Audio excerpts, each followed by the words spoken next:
C'est pas vrai. Si vous voulez lire un vrai livre d'histoire, lisez Howard Zinn, Histoire populaire des États-Unis. C'est un bouquin qui va vraiment vous laisser sur le cul. Plus que celui de Chomsky sur le complexe industriel, c'est quoi un bon livre pour toi? Les mecs comme vous, moi, j'en viens pas.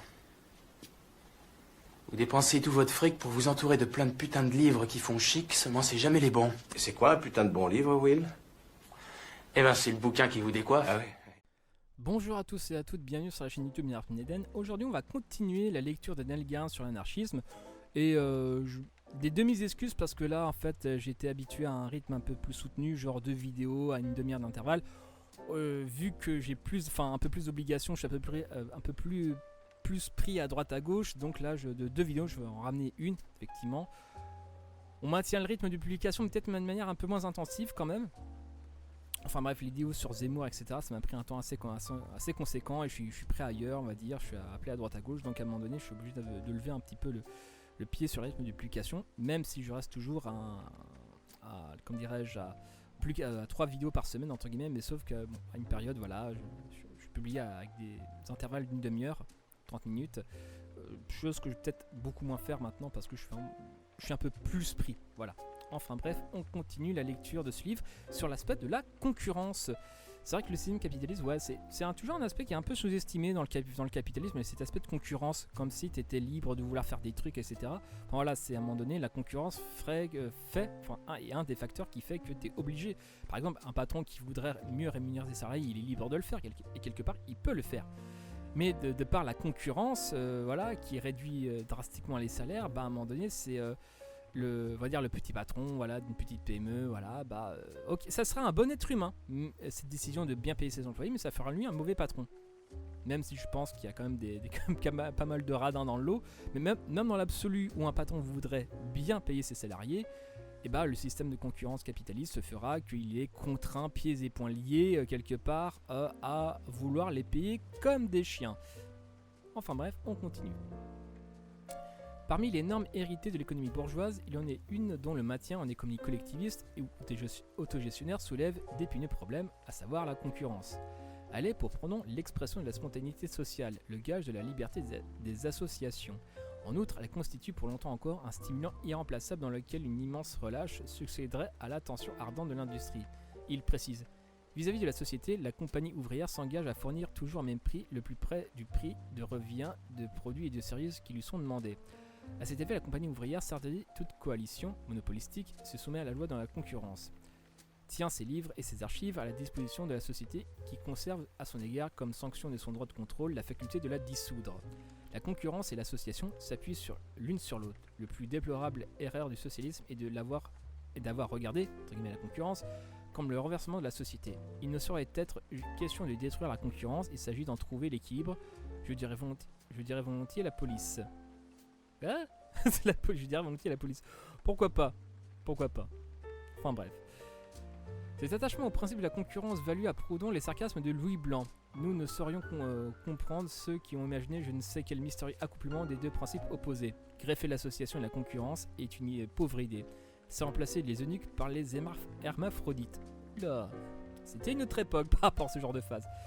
Louis Blanc voudrait, lui, arriver à un prix uniforme fixé par l'État et empêcher toute concurrence entre les ateliers d'une même industrie. Proudhon lui rétorque que le prix ne serait que par la concurrence, c'est-à-dire la faculté du consommateur trouve de se passer des services de celui qui les surfait.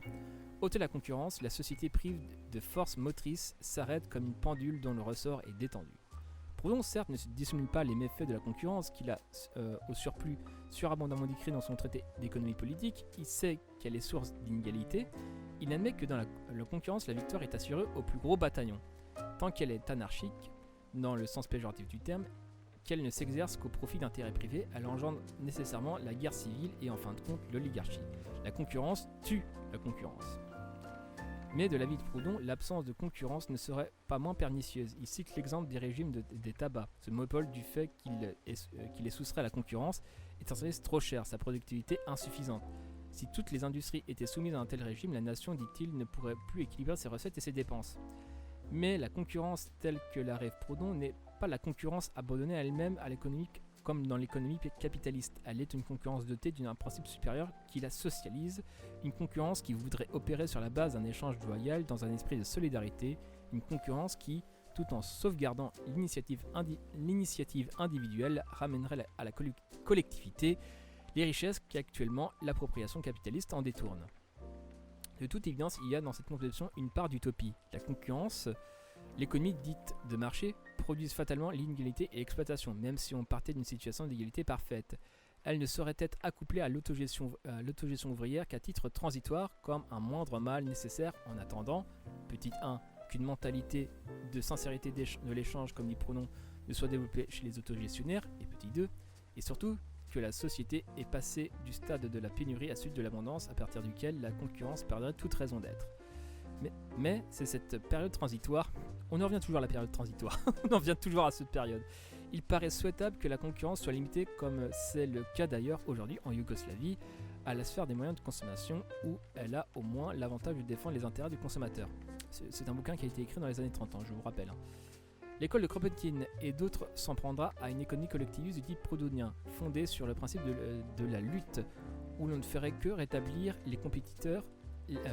parmi les compétiteurs l'égalité du point de départ pour les jeter ensuite dans une bataille comportant nécessairement des vainqueurs et des vaincus, où l'échange des produits finirait par se faire selon le principe de l'offre et de la demande, ce qui serait tombé en pleine concurrence en plein monde bourgeois. Ce langage ressemble fort à celui que tiennent aujourd'hui contre l'expérience yougoslave certains de ces rédacteurs du monde communiste. Ils croient devoir nourrir contre l'autogestion tout entière l'hostilité que leur inspire l'économie de marché concurrentielle, comme si deux notions étaient dans leur essence et pour toujours inséparables l'une de l'autre. Enfin voilà, c'était le paragraphe sur la concurrence. La concurrence qui est quand même un aspect assez sous-évalué, j'ai l'impression.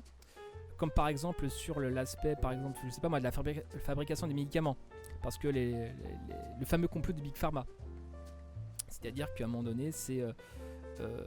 effectivement, on peut se demander, dans une société capitaliste, qu'une maladie, si potentiellement elle rapporte plus, pourquoi fabriquer un médicament ? Si le traitement rapporte moins, bah oui, effectivement, d'un point de vue économique pur, on aurait peut-être plus intérêt à laisser les maladies on va dire, opérer quelque part. Mais par le système de concurrence, on va dire, de par la concurrence des labos, etc., déposer un brevet, ça peut être un formidable bond sur un CV d'un, je sais pas si on dit un médecin, celui qui recherche, on va dire, les vaccins par exemple, les médicaments. Voilà, c'est toujours sous-estimé effectivement que voilà, la découverte, la concurrence en fait stimule en tout cas, rendre le truc dynamique en fait. Donc il ne s'agit pas de bêtement penser de manière économique abstraite en disant oui voilà la maladie rapporte plus que la bonne santé.